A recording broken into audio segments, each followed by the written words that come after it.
by Donald Trump, looking like the suit Buffalo Bill was sewing in Silence of the Lambs. Sadly, he's favourite for the next election, partly due to the fact that Joe Biden looks like he could be taken out by a badly timed thermostat. But it's not just American politics that's teetering on the brink of insanity. QAnon claim that a ring of satanic paedophiles have infiltrated our governments and secretly run the world. But that's pretty much the only thing we agree on. Here we see charismatic pastor Larry Gators. Gators, with his minimalist production values, leaves everybody in no doubt about how he thinks we ended up in this state.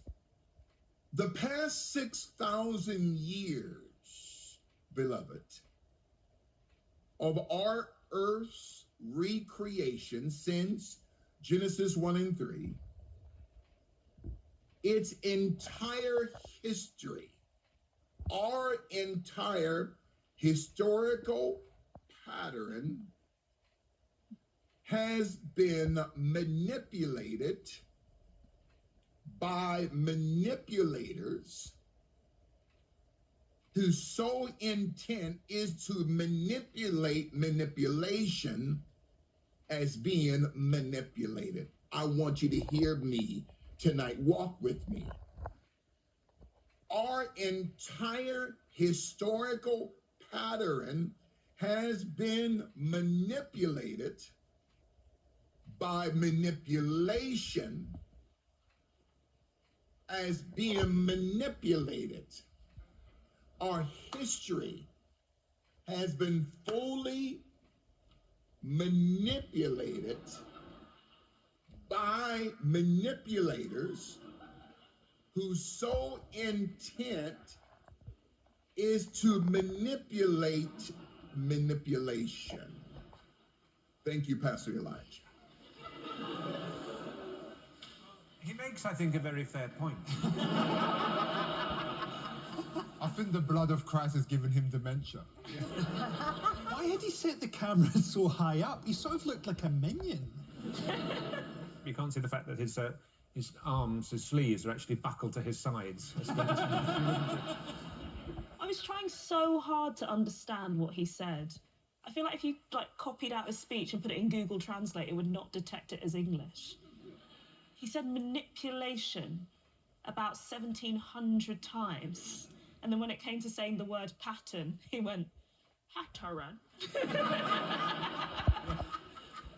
Presumably someone has manipulated us into talking about his clip about manipulation. But that manipulation itself was done by a manipulator, Frankie.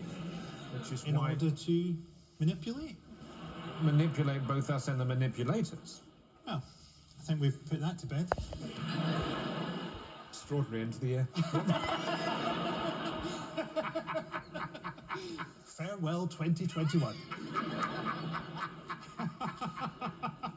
Well, that's the end of the show. Thanks to my guests, Miles Jupp, Sophie Duper, Jamali Maddox and Susie McCabe.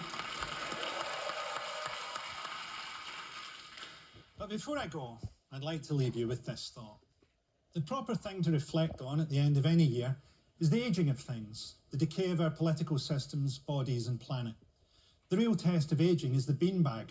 Once you have to commando roll out of a beanbag, it's pretty much all over. They should develop a beanbag that just euthanizes people. If you spend more than an hour in it, it starts to fold around you and suffocate you, then zips itself up like a body bag. I'm determined to choose the manner of my death. The current frontrunner is wetting the bed and drenching my top-of-the-range electric blanket. The short circuit arching my back till only my shoulders and heels remain in contact. With such power and speed, my innie flips to an outie, firing forth the woodlouse that has made my belly button its home.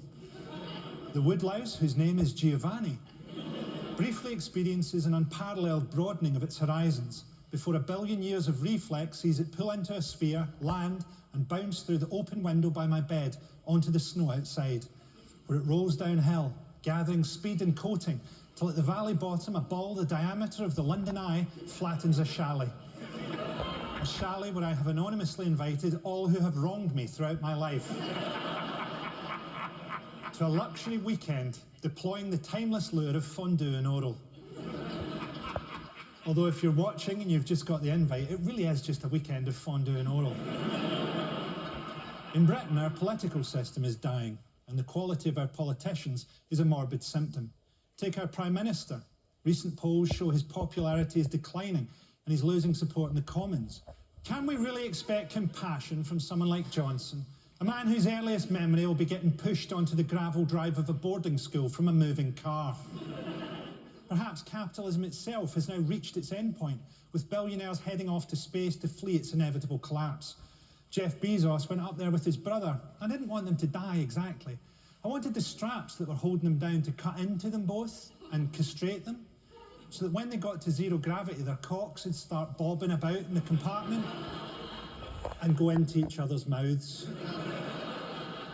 I didn't want them to die. I wanted them to get safely back to Earth and for it to be weird forever. Space is a great way for billionaires to externalise their midlife crisis. There's now more divorced men in space than there are smoking outside Ladbrokes at midday. Space is now basically a Fathers for Justice rally in zero gravity. How's he taking the divorce? He's in space. Shit. Capitalism needs to reproduce itself by ruining your children's lives the way it ruined yours. That's what the class system is.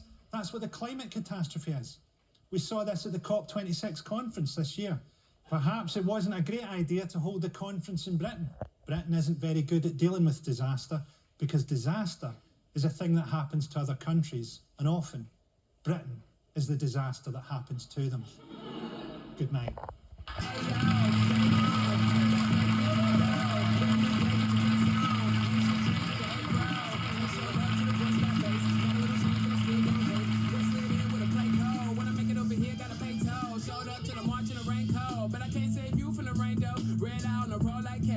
Everything that you say look too bad. I done came a long way with my do-rag. I've been trimming off weight, need to lose drag. I ain't letting off guard, better know that. Better find another mile, I've been holding on the bottle like a new dad. I used to be moderate till I saw it, now I need the heart of it. I'm all in, every time I thought of it, now I'm falling. You don't know how hard it is to be